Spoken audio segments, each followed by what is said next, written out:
A few years ago, I moved to a remote fenland town with only a few roads in and out of it. During the winter months, as the days shortened and grew colder, we got more and more isolated, with the fens flooding and roads closing. It can feel quite remote and cut off, which has led to some strange local traditions. Like these effigies I began to notice around town, on houses, on rooftops, and a pub that dared speak its name.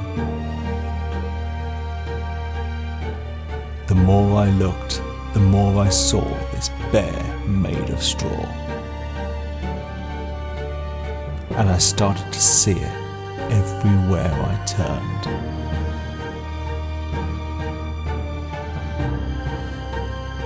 And not just the bear, the whole town was straw obsessed.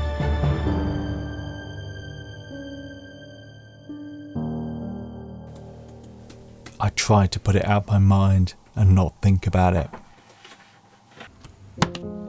But as the new year came around, the sightings increased.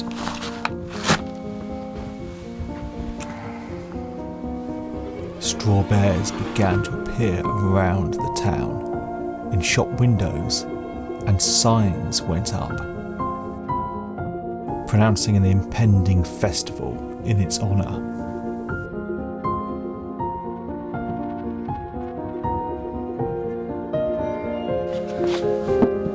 So I think I'm going to have to go down to this festival and check out what's actually going on.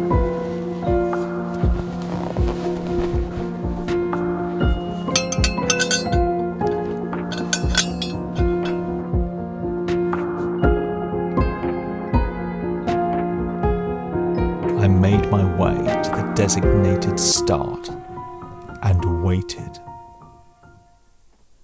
And then they came. A man and boy dressed as straw bears dancing through the streets. All perfectly normal. But they were not alone. They were accompanied by all manner of strange beings and creatures, terrifying the local children.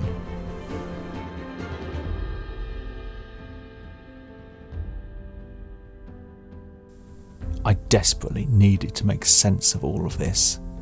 Luckily the town has a small museum, so I headed in to see what I could find out. Luckily for me, this creature had been extensively studied.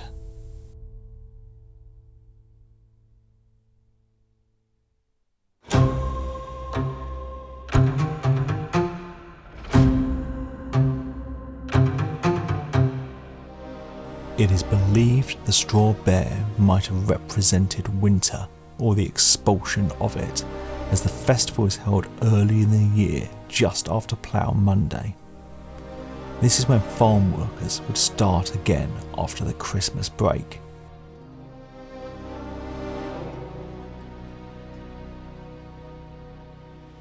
Traditionally, men or boys, usually farm workers, would be dressed head to toe in straw and dance around the streets, going from door to door, asking for food and drink.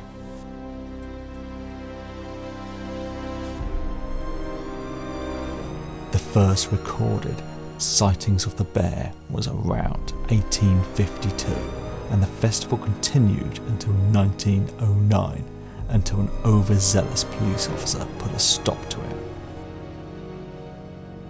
But then, in 1980, the tradition started up again. And the dancing bears, accompanied by their keepers, has been an annual event ever since. The begging for food and drink has stopped, but the dancing continues, and the bears are joined by many Morris and Molly troops. The begging might have stopped, but the food and drink is still a big part of the event. The bears and dancers frequent the pubs and much drinking takes place. And as I always say, if you can't beat 'em, join 'em. As the afternoon wears on and the sun gets lower, the dancing slows, the streets empty and the pubs fill. Looking around at these empty streets, I think maybe this local tradition was nothing to worry about after all, and it was all just a fun day out.